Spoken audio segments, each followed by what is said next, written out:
महानुभाव, union budget 2021 में health sector संबंधी अनेकों महत्वाकांक्षी घोषणाएं की गई हैं। उनके क्रियान्वयन संबंधी वेबिनार में हम मंत्रालय की ओर से आप सबका हार्दिक स्वागत करते हैं। परम आदरणीय प्रधानमंत्री जी से अनुरोध है कि वे अपने आशीर्वचनों से हमें कृतार्थ करें। परम आदरणीय प्रधानमंत्री जी। नमस्कार। ये जो कार्यक्रम थोड़ा आपको विशेष लगता होगा, इस बार बजट के बाद हमने तय किया कि बजट में जो चीजें तय की गई हैं, उन्हीं चीजों को लेकर के अलग अलग सेक्टर जिनका इस बजट की प्रावधानों से सीधा संबंध आता है, उनसे विस्तार से बात करें और 1 अप्रैल से जब नया बजट लागू हो तो उसी दिन से सारी योजनाएं भी लागू हों, सारी योजनाएं आगे बढ़े और फरवरी और मार्च इसका भरपूर उपयोग इस तैयारी के लिए किया जाए। बजट जब हमने पहले की तुलना में करीब 1 महीना प्रीपोन किया हुआ है, तो हमारे पास 2 महीने का समय है। उसका मैक्सिमम लाभ हम कैसे लें, और इसलिए लगातार अलग अलग क्षेत्र के लोगों से बात हो रही है। कभी इंफ्रास्ट्रक्चर के संबंधित सबसे बात हुई, कभी डिफेंस सेक्टर से संबंधित सबसे बात हुई। आज मुझे हेल्थ सेक्टर के लोगों से बात करने का मौका मिला है।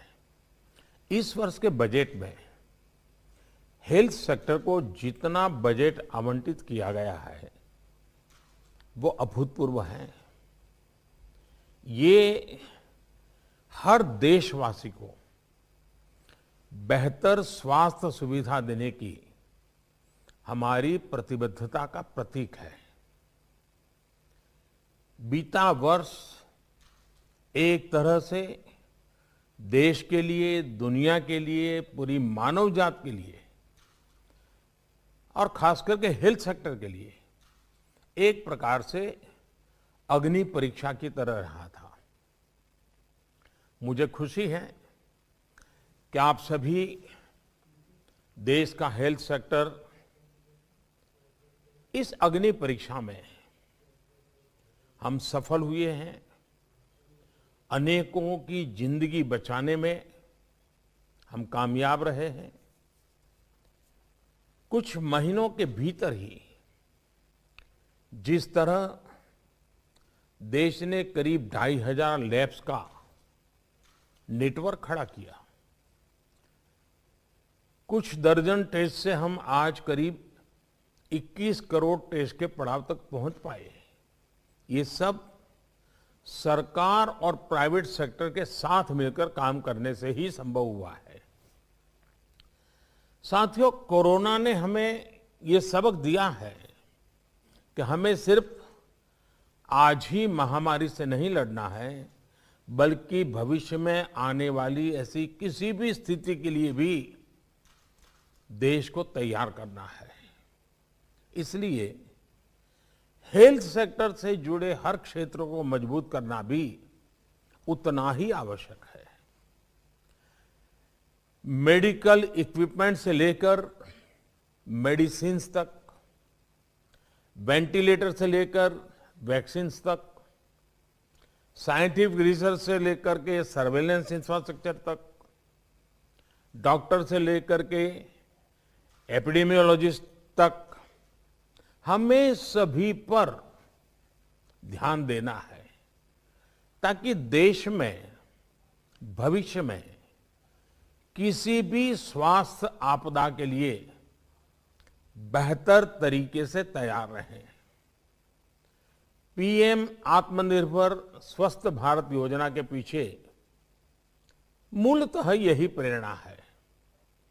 इस योजना के तहत रिसर्च से लेकर टेस्टिंग और ट्रीटमेंट तक देश में ही एक आधुनिक इकोसिस्टम विकसित करना तय किया गया है।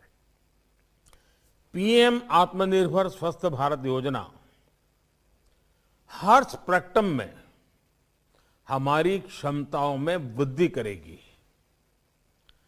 15वें वित्त आयोग इसकी सिफारिशें स्वीकार करने के बाद हमारी जो लोकल बॉडीज हैं उनको स्वास्थ्य सेवाओं की व्यवस्थाओं के लिए 70,000 करोड़ रुपए से अधिक अतिरिक्त मिलने वाला है। यानी सरकार का जोर सिर्फ हेल्थ केयर में निवेश पर ही नहीं है, बल्कि देश के दूरदराज वाले इलाकों तक हेल्थ केयर को पहुंचाने का भी है। हमें यह भी ध्यान रखना है कि हेल्थ सेक्टर में किया गया निवेश स्वास्थ्य ही नहीं बल्कि रोजगार के अवसर भी बढ़ाता है। साथियों, कोरोना के दौरान भारत के हेल्थ सेक्टर ने जो मजबूती दिखाई है, अपने जिस अनुभव और अपनी शक्ति का प्रदर्शन किया है, उसे दुनिया ने बहुत बारीकी से नोट किया है। आज पूरे विश्व में भारत के हेल्थ सेक्टर की प्रतिष्ठा और भारत के हेल्थ सेक्टर पर भरोसा एक नए स्तर पर पहुंचा है। हमें इस भरोसे को ध्यान में रखते हुए भी अपनी तैयारियां करनी है। आने वाले समय में भारतीय डॉक्टरों की डिमांड विश्व में और ज्यादा बढ़ने वाली है और कारण है ये भरोसा। आने वाले समय में भारतीय नर्सेज, भारतीय पैरामेडिकल स्टाफ की डिमांड पूरी दुनिया में बढ़ेगी। आप लिख करके रखिए। इस दौरान भारतीय दवाइयां और भारतीय वैक्सीनों ने एक नया भरोसा हासिल किया है। इनकी बढ़ती डिमांड के लिए भी हमें अपनी तैयारी करनी होगी। हमारे मेडिकल एजुकेशन सिस्टम पर भी स्वाभाविक रूप से लोगों का ध्यान जाएगा, उस पर भरोसा बढ़ेगा। आने वाले दिनों में दुनिया के और देशों से भी मेडिकल एजुकेशन के लिए, भारत में पढ़ाई करने के लिए विद्यार्थियों के आने की संभावना भी बढ़ने वाली है और हमें इसे प्रोत्साहित भी करना चाहिए। कोरोना के दौरान हमने वेंटिलेटर और अन्य सामान बनाने में जो महारत हासिल कर ली है, इसकी वैश्विक डिमांड पूरी करने के लिए भी भारत को तेजी से काम करना होगा। क्या भारत ये सपना देख सकता है कि दुनिया को जिस जिस आधुनिक मेडिकल इक्विपमेंट की आवश्यकता है वो कॉस्ट इफेक्टिव कैसे बने, भारत ग्लोबल सप्लायर कैसे बने और एफोर्डेबल व्यवस्था होगी, सस्टेनेबल व्यवस्था होगी, यूजर फ्रेंडली टेक्नोलॉजी होगी। मैं पक्का मानता हूं दुनिया की नजर भारत की तरफ जाएगी और हेल्थ सेक्टर में जरूर जाएगी। साथियों, सरकार का बजट निश्चित तौर पर एक कैटेलिक एजेंट होता है, लेकिन बात तभी बनेगी जब हम सब मिलकर के काम करेंगे। साथियों, स्वास्थ्य को लेकर हमारी सरकार की अप्रोच पहले की सरकारों की सोच से जरा अलग है।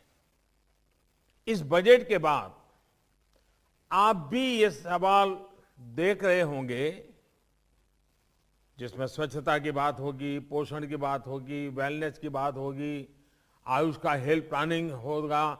ये सारी चीजें एक होलिस्टिक अप्रोच के साथ हम आगे बढ़ा रहे हैं। यही वो सोच है जिसकी वजह से पहले हेल्थ सेक्टर को आमतौर पर टुकड़ों में देखा जाता था और टुकड़ों में ही उसको हैंडल किया जाता था। हमारी सरकार हेल्थ इश्यूज को टुकड़ों के बजाय एक होलिस्टिक तरीके से, एक इंटीग्रेटेड अप्रोच की तरफ से और एक फोकस तरीके से देखने का प्रयास कर रही है। इसलिए हमने देश में सिर्फ ट्रीटमेंट ही नहीं, वेलनेस पर फोकस करना शुरू किया है। हमने प्रिवेंशन से लेकर क्योर तक एक इंटीग्रेटेड अप्रोच अपनाई है।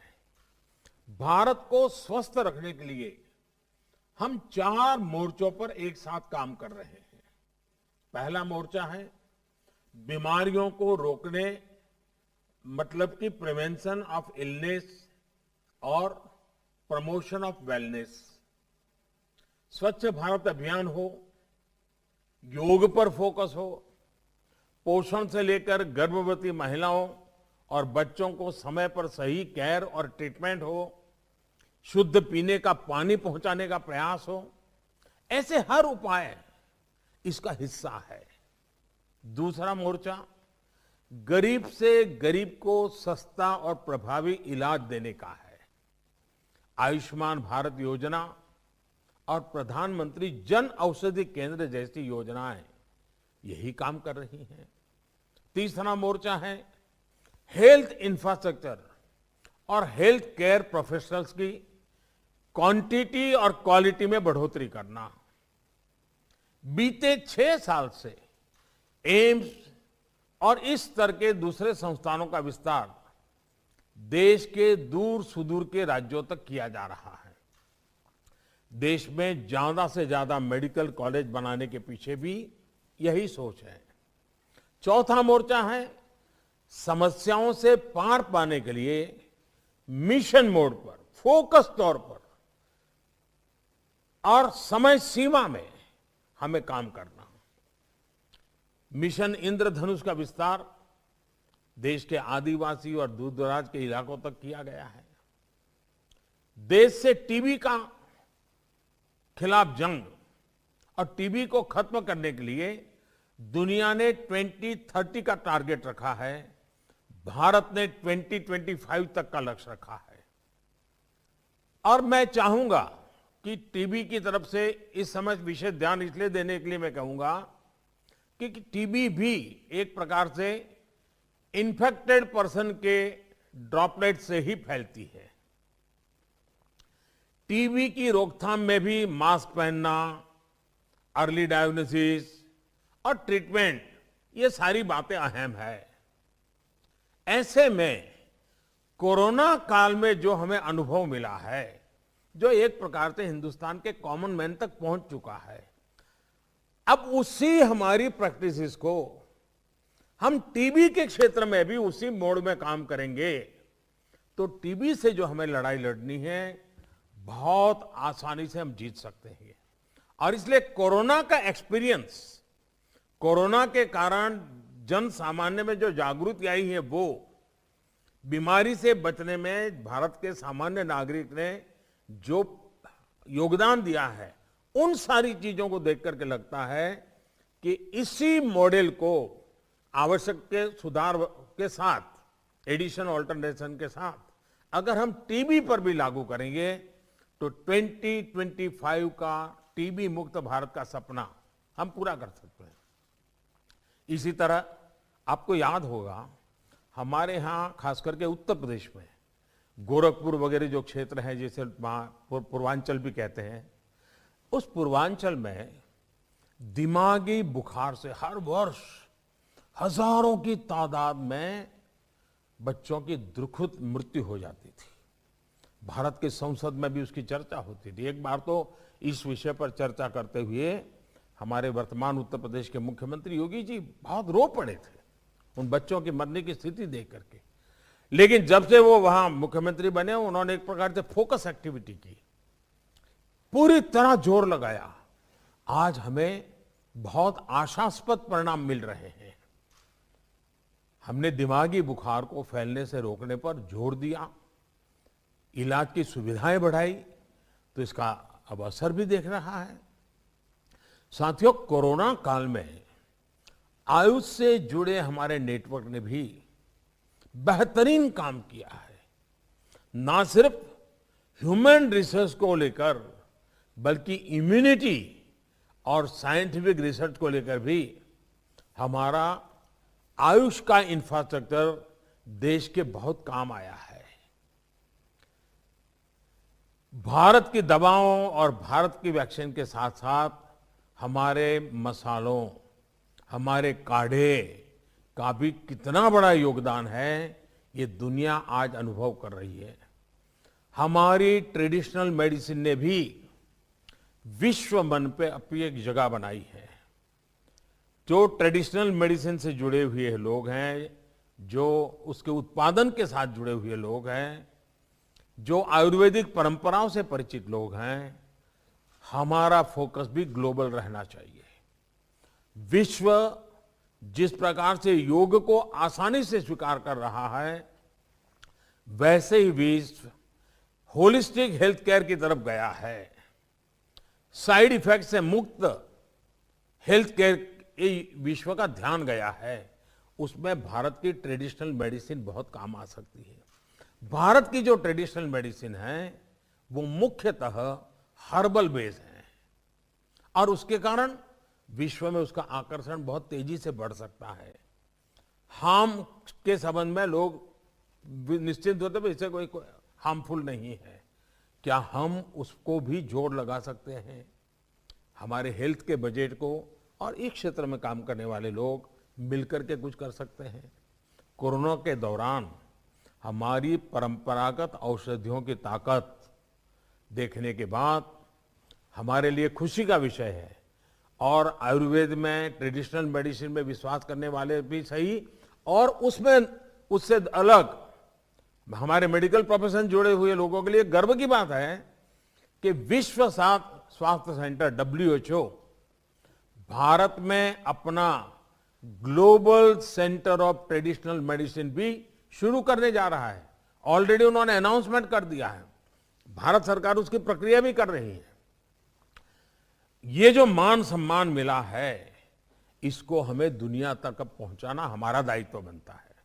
साथियों, एक्सेसिबिलिटी और एफोर्डेबिलिटी को अब नेक्स्ट लेवल पर ले जाने का समय है और इसलिए अब हेल्थ सेक्टर में आधुनिक टेक्नोलॉजी का उपयोग बढ़ाया जा रहा है। डिजिटल हेल्थ मिशन देश के सामान्य नागरिकों को समय पर सुविधा के अनुसार प्रभावी इलाज देने में बहुत मदद करेगा।